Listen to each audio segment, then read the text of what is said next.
So we've mentioned valence electrons before. We just kind of skimmed the surface on those.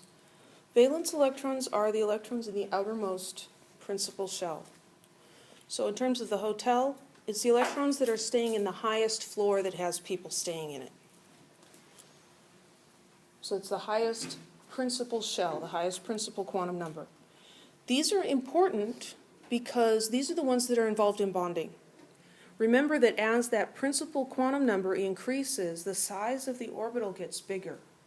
So the electrons that are in the higher energy levels are more towards the outside of the atom. The ones in the higher principal shell are on the outside. The ones that are not on the outside are on the inside, right? So there's valence electrons on the outside, and all the rest are called core electrons. So you've got the valence electrons on the outside and the core electrons on the inside. So here's an example. Here's the electron configuration for silicon. 1s2, 2s2, 2p6, 3s2, 3p2. So we look at this electron configuration, and we have principal shell 1, principal shell 2, and principal shell 3. 3 is the highest shell that has electrons in it. So that is the valence shell. And so all the electrons that are on that floor in the hotel, the third floor, count as valence electrons. So there's 2 in that S, and there's 2 in the P. So a total of 4. 2 plus 2 is 4.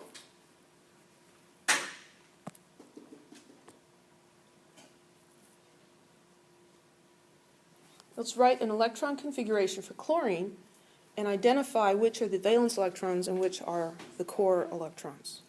So chlorine has 17. We always need to know how many electrons. 17 electrons. So 1s2, 2s2, there we've got 4, 2p6, that gives us 10, 3s2, 12, 3p is next. We need 5 more, 3p5. So 2 plus 2 plus 6 is 10 and 7, 17. We got the right number. I'm just adding up the superscripts. 2 plus 2 plus 6 plus 2 plus 5. It says identify the valence electrons and the core electrons. Well, in these principal shells, we've got 1 and 2 and 3. So these guys here are in the highest shell, the valence shell. How many electrons are in there? 7. So we've got 7 valence electrons. And then these guys are the core electrons, everything else. So there's 10 core electrons. Any questions?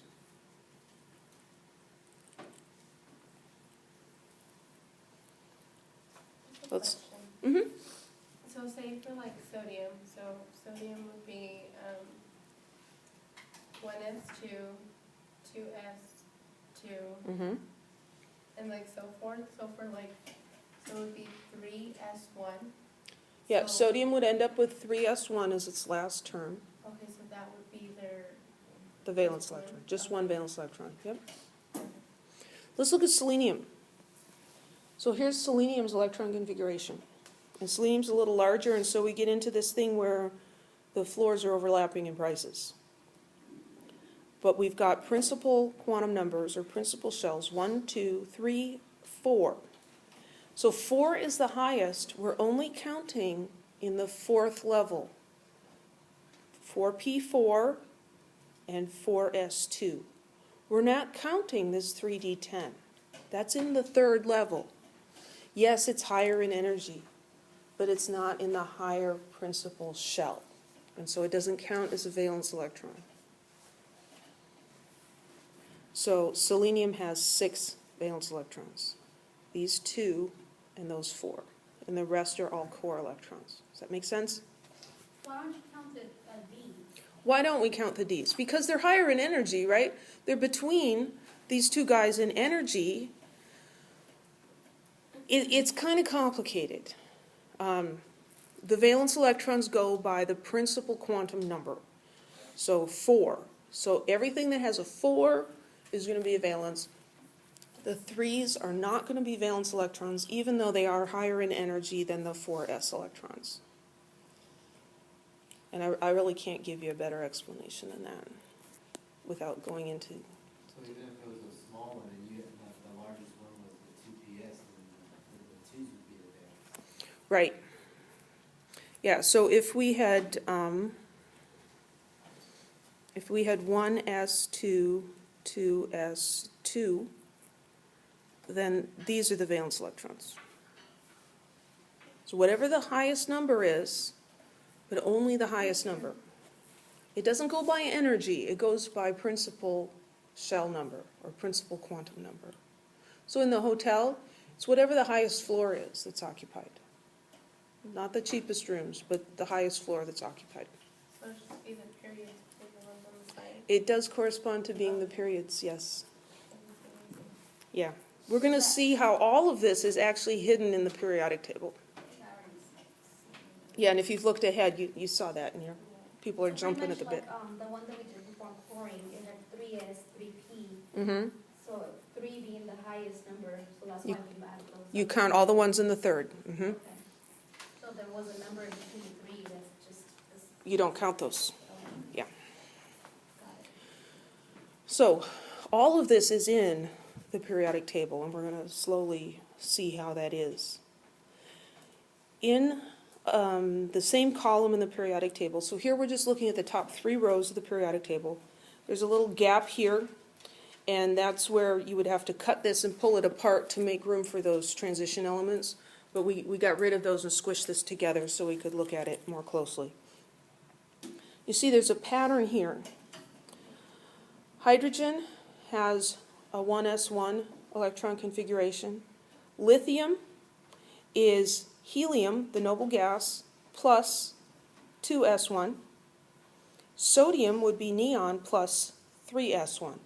And so these guys all have 1 valence electron. Beryllium is the same as helium with a 2s2. So what they're listing here is the information that would be listed after the noble gas symbol if you were doing the shorthand method, if that makes more sense. So beryllium ends with 3s2. It's got 2 valence electrons, and so does magnesium. Carbon. Carbon, the electron configuration for carbon would be, maybe it'd be helpful to write this out. So for carbon, it would be helium, 2s2, 2p2. Those are 2s. So that's what's written here, 2s2, 2p2. Silicon is going to be neon, 3s2, 3p2. That's silicon. You see how they're similar? They're in the same group in the periodic table, the same family. How many valence electrons does carbon have? 1. And how many does silicon have? And what group are they in? 4A. Group 5A. All these guys have 5 valence electrons. Group 6A has 6 valence electrons. Because as we go across, we're adding 1 electron, right? If oxygen has 6 valence electrons and we add 1 more, it's going into that outer shell. Fluorine has 7. And these guys over here have 8, except for helium. Helium's the other little baby brother. Breaks the rules. Any questions? That's kind of a cool pattern, isn't it? And what's different between what we see on this row and on this row is just the principal energy level, and that corresponds to the period in the periodic table. This is period 1, period 2, and period 3. So here we can look at the whole periodic table.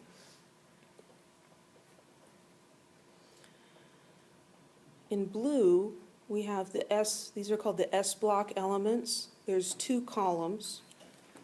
The S subshell can hold how many electrons? 2.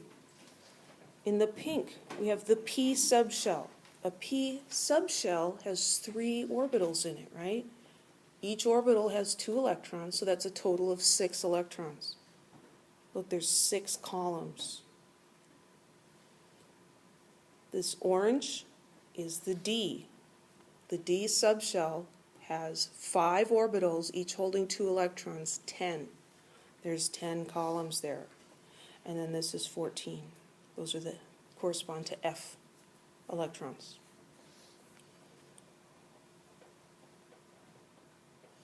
What I think is so amazing about this is that the periodic table, and including its shape, was discovered long before we had any idea even what electrons were.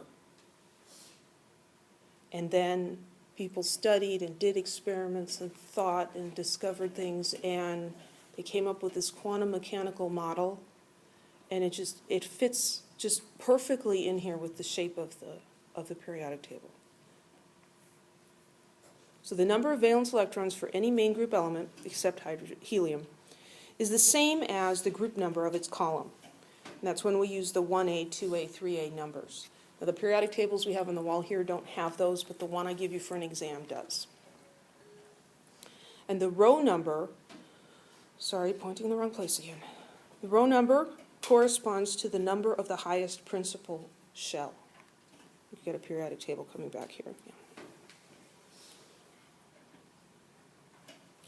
So group 1A, look, all those guys have 1 valence electron. Group 2A, all of those elements have 2 valence electrons. We don't want to talk about those guys in the middle. Group 3A, 3 valence electrons. Group 4A, 4, 5, 6, 7, 8 valence electrons, except for helium. And where are those valence electrons? For calcium, those valence electrons are in the 4s. Calcium's in the 4th period. If we go over here and look at iodine, its valence electrons are in the 5th principal shell, right? Because it's in the 5th period of the periodic table. You see how that works? It's all in there. And we can look at a periodic table that doesn't have the color coding and all the little helps for the configurations, and we can still pick out those shapes because we have the 2 columns on the left. Those are represent the 2 s electrons.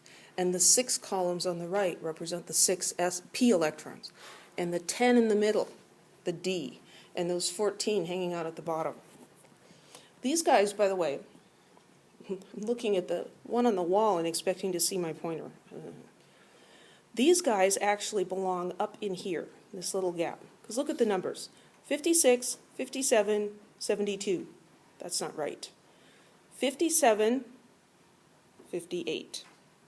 So really we should take a pair of scissors and cut the periodic table here, pull it apart, and pull this guy up in there. But that would make it really, really wide, wouldn't it? It wouldn't fit a 9 by, or a 8.5 by 11 sheet of paper very well. It wouldn't be convenient. These elements down here we don't refer to very much, and so we just cut them out and stick them at the bottom. They're still there. We can look at them if we need them, but we don't use them very much. The transition series, those elements in that sunken portion, represent the filling of core orbitals. And so the number of valence electrons that those transition metals have is pretty constant. It's mostly 2. Most of them have 2. There's a couple of exceptions. And I think the simplest way to explain it is there's some deals in the hotel. If you've got a half-filled room or a completely full room, there's a discount. And so sometimes if you've got, well, let's look at an actual example. Here's chromium. We would expect chromium to be 4s2, 3d4, wouldn't we? Because the 4s is supposed to fill before. But there's this deal. Because when one of the 4s electrons moves up to the 3d, up meaning it's more expensive, now both of those rooms are half full. And when you have both of the rooms half full, there's a discount. And so it'll do that. And chromium, sorry, that was chromium, this is copper. Copper does that as well, because here, by one of the 4s electrons moving up, see this guy's 4s2, 3d8. We expect this to be 4s2, 3d9, but it isn't, because one of the electrons from the 4s moved up so that the 3d was completely full and the 4s was half full, and that's a bonus situation. So I'm telling you about those. They could show up in the homework. I won't give you things like that on an exam, but I just want you to be aware that it's there. Pardon me? There are other ones that do it as well. If you look carefully through here, yeah, gold does it, and silver. And so we do see some of those funky things happening. And the farther down you get, the more strange things there are. So we can write an electron configuration for something just based on its position in the periodic table. And this is a good picture showing us how to do that. So doing phosphorus. How do we write the electron configuration just looking at the periodic table? Well, first of all, we're going to go to the previous noble gas. So the row above phosphorus ends with a noble gas. And that's going to be what we use in our noble gas shorthand. So we're going to have neon. And then after neon, we're going to write out what comes in row 3. Row 3, that's principal shell 3. And so there's S2. There's nothing there. And we come over here. This is P, 1, 2, 3. So we've got 3, S2, 3, P, 3. If you did one down here, like this guy, he would end with 4s2, 4p4, because he's over one more. He's got 4 electrons in that p block. So these big numbers are coming from the row number. The letters are coming from these blocks. This is S and D and P. And the superscript numbers are just counting how far over are we. Any questions?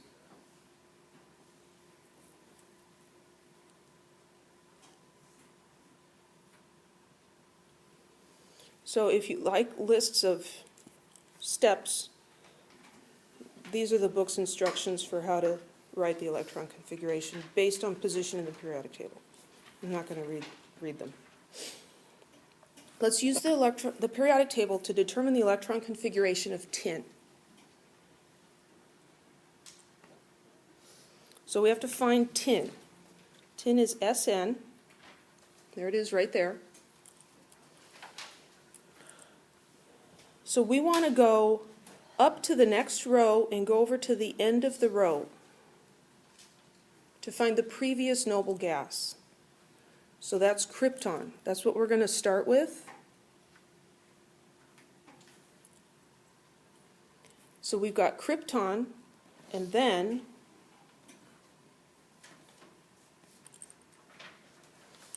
I really can't see what I'm doing.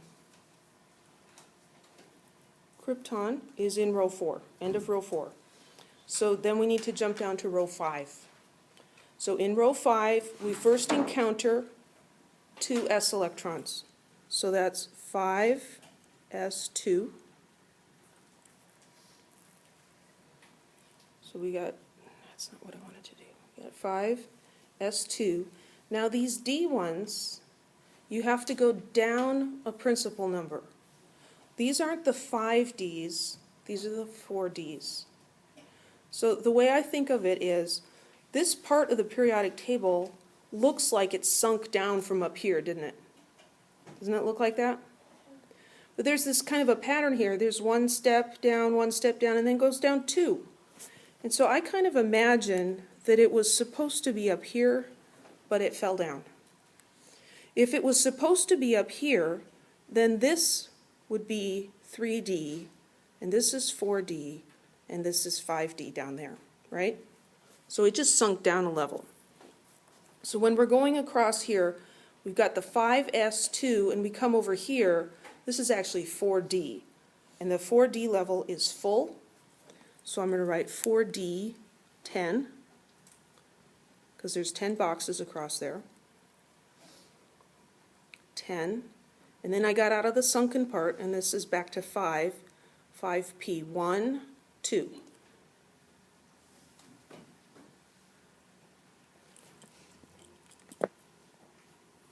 That make sense? I think it's much easier to do off the periodic table than by memorizing the list of order of filling. Not sure why your book does it that way. Maybe it's to make you appreciate this way. Oh, well, that seems easy in comparison.